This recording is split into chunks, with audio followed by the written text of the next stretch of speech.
సొంత ఇల్లు ప్రతి ఒక్కరి జీవితకాలపు కల.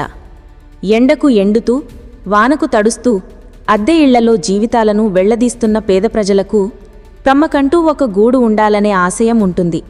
ఆ కలను నిజం చేసేందుకే తెలంగాణ రాష్ట్ర ప్రభుత్వం ఇందిరమ్మ ఇళ్ల పథకం అనే బృహత్తర కార్యక్రమానికి శ్రీకారం చుట్టింది.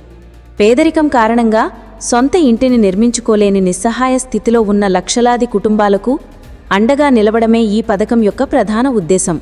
సొంతంగా ఇంటి స్థలం ఉండి ఇల్లు కట్టుకోవడానికి ఆర్థిక స్తోమత లేని అర్హులైన ప్రతి పేద కుటుంబానికి ప్రభుత్వం అండగా నిలుస్తోంది. ఈ పథకం కింద ఇంటి నిర్మాణానికి ఏకంగా 5 లక్షల రూపాయల ఆర్థిక సహాయాన్ని అందిస్తూ కలను సాకారం చేసే దిశగా ప్రభుత్వం అడుగులు వేస్తోంది. ఇది కేవలం ఇటుకలు సిమెంటుతో కట్టే నిర్మాణం కాదు, లక్షలాది కుటుంబాల ఆత్మగౌరవానికి, భవిష్యత్తుకు భరోసానిచ్చే ఒక పటిష్టమైన పునాది. ఈ మహాయజ్ఞంలో భాగంగా నల్గొండ జిల్లాలో ఇందిరమ్మ ఇళ్ల పథకం అమలు ముమ్మరంగా సాగుతోంది. ప్రభుత్వం మొదటి విడతగా జిల్లా వ్యాప్తంగా సొంత స్థలాలు ఉన్న 19,000 మంది నిరుపేద లబ్ధిదారులను ఎంపిక చేసి వారికి ఇళ్లను మంజూరు చేసింది.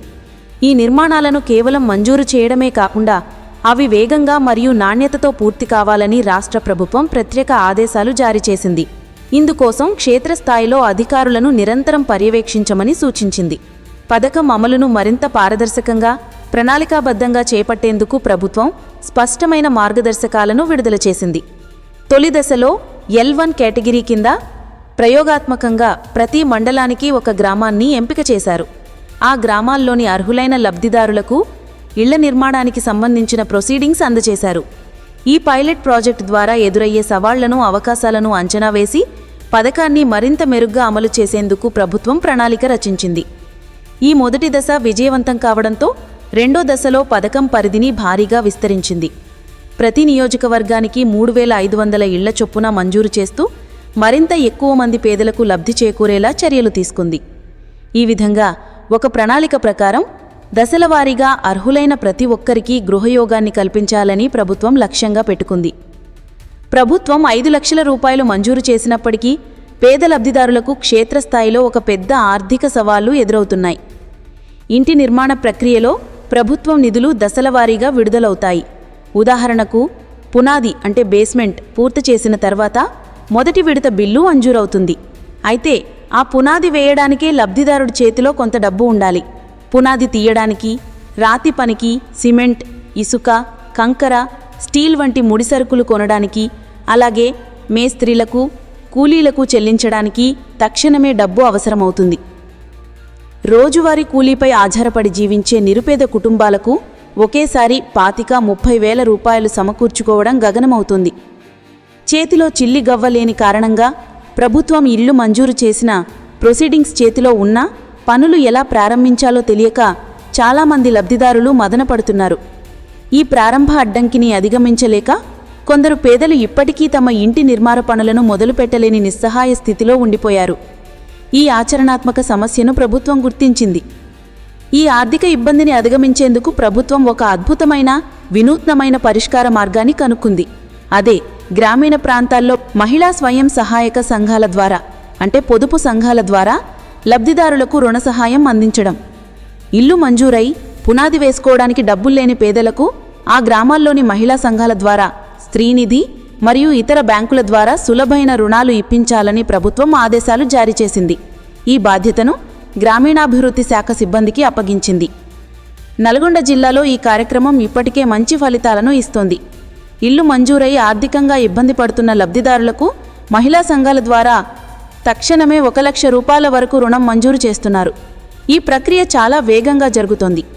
ఇప్పటి వరకు నల్గొండ జిల్లాలో దాదాపు 250 మంది లబ్ధిదారులకు ఈ పద్ధతిలో 2.50 కోట్ల రూపాయల రుణాన్ని అందించారు. ఈ పథకంలో మరో గొప్ప విషయం ఏమిటంటే కేవలం పొదుపు సంఘాల్లో సభ్యులుగా ఉన్నవారికే కాకుండా సభ్యులు లేని వారికి కూడా సహాయం అందించడం. ఒకవేళ ఇల్లు మంజూరైన లబ్ధిదారుని కుటుంబంలోని మహిళ పొదుపు సంఘంలో సభ్యురాలు కాకపోతే ఆమెను వెంటనే ఆ సంఘంలో కొత్త సభ్యురాలుగా చేర్పించి రుణం మంజూరు చేసేలా అధికారులు చర్యలు తీసుకుంటున్నారు. సంబంధిత DRDO, IKP అంటే ఇందిరా క్రాంతి పథం సిబ్బంది గ్రామాల్లో పర్యటిస్తూ అటువంటి లబ్ధిదారులను గుర్తించి వారికి రుణ సౌకర్యం కల్పించేందుకు అహర్నిశలు కృషి చేస్తున్నారు. ఇది ప్రభుత్వానికి పేదల పట్ల ఉన్న చిత్తశుద్ధిని తెలియజేస్తోంది. ఈ రుణ ప్రక్రియ చాలా సరళంగా, లబ్ధిదారులకు అనుకూలంగా రూపొందించబడింది. జిల్లాలోని స్వయం సహాయక సంఘాలకు ఐకేపీ ఆధ్వర్యంలో బ్యాంకులు లింకేజీ ద్వారా రుణాలందిస్తారు. ఆ రుణాల్నుంచి ఇంటి నిర్మాణ లబ్ధిదారులకు ₹1,00,000 అందిస్తారు.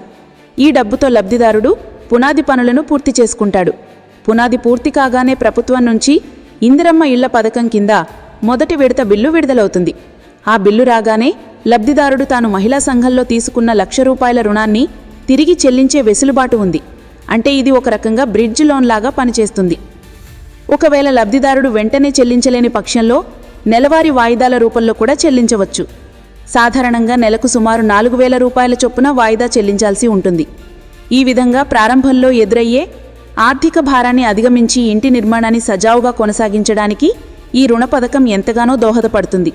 అయితే కొన్ని చోట్ల బ్యాంకర్లకు ఈ ప్రత్యేక రుణ పథకంపై పూర్తిస్థాయి సమాచారం లేకపోవడం ఒక చిన్న సమస్యగా ఉంది. దీనిని అధిగమించడానికి ఐకేపీ అధికారులు నేరుగా లబ్ధిదారుల వద్దకు వెళ్లి వారి వివరాలు సేకరించి బ్యాంకులతో సమన్వయం చేసుకుంటూ రుణ ప్రక్రియను సులభతరం చేస్తున్నారు. ఈ పథకం యొక్క నిజమైన విజయం గణాంకాలలో లేదా ప్రభుత్వ నివేదికలలో కాకుండా లబ్ధిదారుల కళ్లల్లో కనిపించే ఆనందంలో ఉంది. ఉదాహరణకు నల్గొండ జిల్లాలోని ఒక మారుమూల గ్రామానికి చెందిన లక్ష్మమ్మ కథని తీసుకుందాం. ఆమె భర్త రోజువారీ కూలి, 2 పిల్లలతో కలిసి ఒక చిన్న రేకుల షెడ్డులో ఆమె జీవనం. వర్షాకాలం వస్తే ఆ ఇల్లు కురుస్తున్నా పాములు తేళ్లు వస్తాయేమోనన్న భయంతో రాత్రులు నిద్రలేని గడిపేవారు. సొంత ఇల్లు వాళ్లకు అందని ద్రాక్షే. అటువంటి సమయంలో ప్రభుత్వం ఇందిరమ్మ ఇల్లు మంజూరు చేసిందని తెలిసి వారి ఆనందానికి అవధుల్లేవు. కానీ పునాది వేయడానికి చేతిలో డబ్బుల్లేక ఆ సంతోషం ఆవిరైపోయింది. దేవుడు వరమిచ్చినా పూజారి కరుణించలేదన్న చందంగా వారి పరిస్థితి తయారైంది. సరిగ్గా అప్పుడే ఐకేపీ సిబ్బంది వారి గ్రామానికి వచ్చి మహిళా సంఘాల ద్వారా ప్రభుత్వం అందిస్తున్న ₹1,00,000 రుణ సహాయం గురించి వివరించారు. లక్ష్మమ్మ అప్పటికే పొదుపు సంఘంలో సభ్యురాలు. వెంటనే సంఘం సభ్యులు ఆమెకు అండగా నిలిచారు. రుణానికి దరఖాస్తు చేయించారు. కొద్ది రోజుల్లోనే ఆమె బ్యాంకు ఖాతాలో ₹1,00,000 జమ అయ్యాయి.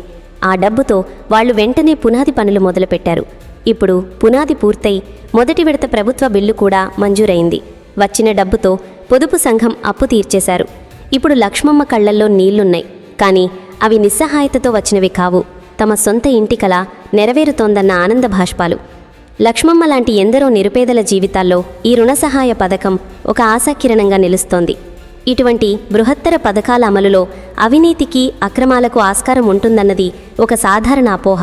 కానీ ఈ అపోహను పటాపంచలు చేసేందుకు తెలంగాణ ప్రభుత్వం పటిష్టమైన చర్యలు చేపట్టింది. పథకం అమలులో సంపూర్ణ పారదర్శకతను పాటించడానికి సాంకేతికతను సమర్థవంతంగా వాడుకుంటోంది. ప్రతి ఇంటి నిర్మాణాన్ని జియో ట్యాగింగ్ చేస్తున్నారు. అంటే పునాది దశ నుంచి గోడలు, స్లాబ్ పూర్తయ్యే ప్రతి దశను ఫోటోలు తీసి ఆన్లైన్లో నమోదు చేస్తారు. దీనివల్ల ఇల్లు కట్టకుండా బిల్లులు తీసుకునే మోసాలకు పూర్తిగా అడ్డుకట్టపడుతుంది. అంతేకాకుండా లబ్ధిదారులకు అందే ఆర్థిక సహాయాన్ని నేరుగా వారి బ్యాంకు ఖాతాలకే బదిలీ చేస్తున్నారు. దీనివల్ల మధ్యవర్తుల ప్రమేయం ఉండదు. లబ్ధిదారుడికి రావాల్సిన ప్రతి రూపాయి నేరుగా వారికే చెందుతుంది. ఇక నాణ్యత విషయంలో కూడా ప్రభుత్వం రాజీ పడటం లేదు. ప్రభుత్వ ఇంజనీరింగ్ అధికారులు ఎప్పటికప్పుడు నిర్మాణాలను పర్యవేక్షిస్తూ వాడవలసిన సిమెంట్, స్టీల్ నాణ్యతపై సూచనలిస్తున్నారు. ప్రతి ఇల్లు కేవలం గూడుగా మాత్రమే కాకుండా గాలి, వెలుతురు వచ్చేలా కనీస వసతులతో, ముఖ్యంగా ఒక మరుగుదొడ్డితో సహా నిర్మించుకునేలా ప్రభుత్వం ప్రోత్సహిస్తోంది. దీని ద్వారా లబ్ధిదారుల జీవన ప్రమాణాలను పెంచడంతో పాటు గ్రామీణ ప్రాంతాల్లో పారిశుద్ధ్యాన్ని కూడా మెరుగుపరచాలని ప్రభుత్వం లక్ష్యంగా పెట్టుకుంది. ఇందిరమ్మ ఇళ్ల పథకం కేవలం పేదలకు గూడు కల్పించడమే కాదు, గ్రామీణ ఆర్థిక వ్యవస్థకు కూడా ఒక కొత్త ఊపునిస్తోంది. ఒకేసారి వేల సంఖ్యలో ఇళ్ల నిర్మాణం జరగడం వల్ల స్థానికంగా ఉపాధి అవకాశాలు భారీగా పెరుగుతాయి. భవన నిర్మాణ కార్మికులకు, మేస్త్రీలకు, పెయింటర్లకు, ఎలక్ట్రీషియన్లకు, ప్లంబర్లకు చేతినిండా పని దొరుకుతుంది.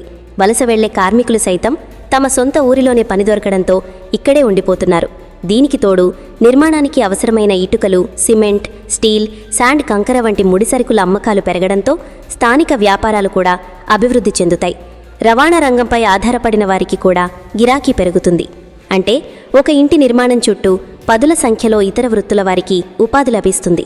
ఈ విధంగా ప్రభుత్వ ఖజానా నుంచి పేదల ఇంటి కోసం వెచ్చించే ప్రతి రూపాయి తిరిగి గ్రామీణ ఆర్థిక వ్యవస్థలోని ప్రసరించి ఒక ఆర్థిక చైతన్యానికి కారణమవుతుంది. ఇది కేవలం సంక్షేమం కాదు, గ్రామీణాభివృద్ధికి ప్రభుత్వం వేస్తున్న పటిష్టమైన పునాది. ప్రస్తుతం మొదటి మరియు రెండో విడతలలో అమలు జరుగుతున్న ఈ పథకాన్ని భవిష్యత్తులో రాష్ట్రంలోని అర్హులైన ప్రతి నిరుపేద కుటుంబానికి విస్తరించాలని ప్రభుత్వం లక్ష్యంగా పెట్టుకుంది. గూడులేని పేదలు లేని తెలంగాణను నిర్మించాలన్నదే ప్రభుత్వ ఆశయం. ఒక ప్రణాళిక ప్రకారం దశలవారీగా ప్రతి గ్రామంలో, ప్రతి పట్టణంలో సొంత స్థలం ఉండి ఇల్లు లేని వారందరికీ ఈ పథకం ద్వారా లబ్ధి చేకూర్చాలన్నది ప్రభుత్వ సంకల్పం. ఒక పక్కా ఇల్లు అనేది కేవలం ఆశ్రయం మాత్రమే కాదు, అది ఒక కుటుంబానికి సామాజిక భద్రతను, గౌరవాన్ని, వారి పిల్లల భవిష్యత్తుకు భరోసాను ఇస్తుంది. ఆ భరోసాను ప్రతి పేదవాడి కళ్లల్లో చూడాలన్నదే ఈ ఇందిరమ్మ ఇళ్ల పథకం యొక్క అంతిమ లక్ష్యం. ఇందిరమ్మ ఇళ్ల పథకం అనేది కేవలం ఒక సంక్షేమ పథకం కాదు, పేదల ఆత్మగౌరవాన్ని నిలబెట్టే ఒక మహోద్యమం. 5 లక్షల రూపాయల ప్రభుత్వ గ్రాంటుకు 1 లక్ష రూపాయల స్వశక్తి సంఘాల రుణ సహాయాన్ని జోడించి తెలంగాణ ప్రభుత్వం పేదల సొంత ఇంటి కలను సాకారం చేయడంలో 2 అడుగులు ముందుకు వేసింది. ముఖ్యంగా ఈ ప్రక్రియలో మహిళా సంఘాలను భాగస్వాములను చేయడం ద్వారా మహిళా సాధికారతకు కూడా పెద్దపీట వేసింది. నల్గొండ జిల్లాలో ప్రారంభమైన ఈ చొరవ రాష్ట్ర వ్యాప్తంగా వేలాది నిరుపేదల కుటుంబాల జీవితాల్లో వెలుగులు నింపుతుందని ఆశిద్దాం. ప్రభుత్వ సహకారం, మహిళా సంఘాల చేయూతతో ప్రతి పేదవాడి సొంత ఇంటి కల త్వరలోనే నిజం కానుంది.